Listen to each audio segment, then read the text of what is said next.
হঠাৎ কারণটা হচ্ছে এই যে খসড়ায় যেসব উল্লেখ করা হয়েছে এই অধ্যাদেশে, সেটার সাথে আমরা একমত হতে পারছি না। 2024 সালের 29 ডিসেম্বর একটা প্রজ্ঞাপন জারি করা হয়েছে বা একটা নোটিশ জারি করা হয়েছে, যেখানে বলা হয়েছে যে 7 কলেজের একটা স্বতন্ত্র কাঠামো থাকবে, যাই হোক আলাদা প্রশাসন থাকবে যারা 7 কলেজকে নিয়ন্ত্রণ করবে।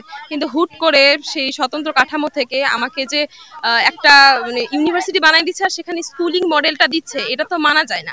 আমি আমার অপশনে ইডেন কলেজে আসছি, বদরুন্নেসার নাম্বার ক্রস করে আমি ইডেন কলেজে আসছি। তাহলে আমি এখন আমার চয়েস বাদ দিয়ে শিক্ষা মন্ত্রণালয়ের জোড়াজড়িতে আমাকে কেন ইডেন কলেজ থেকে বদরুন্নেসায় পাঠানো হচ্ছে? এটা তো আমি চাচ্ছি না।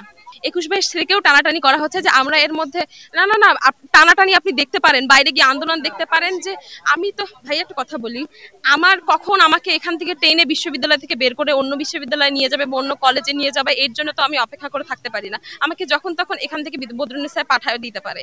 এই যে আজকে দেখেন 29 তারিখে এক কথা ছিল গত বছরের, আজকে এক কথা, 2 দিন পর আরেক কথা হবে না তার কোনো গ্যারান্টি নেই। তো আমি এখন থেকে চাচ্ছি না। প্লাস আমাদের যে স্টুডেন্টরা আসতেছে, যারা আরো আছে 23-24 অনেক স্টুডেন্ট যারা আছে, তারা কিন্তু চাচ্ছে না। আমি আমার হয়ে বলতেছি, আমি তাদের হয়ে বলতেছি, আমি 40,000 স্টুডেন্টের হয়ে বলতেছি।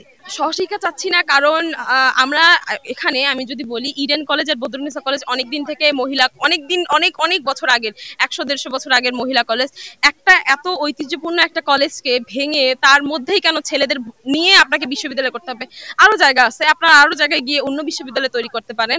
কিন্তু একটা মহিলা কলেজকে ভেঙে বিশ্ববিদ্যালয় করা, এটা আমার কাছে সম্পূর্ণ অযৌক্তিক বলে আমার মনে হয়।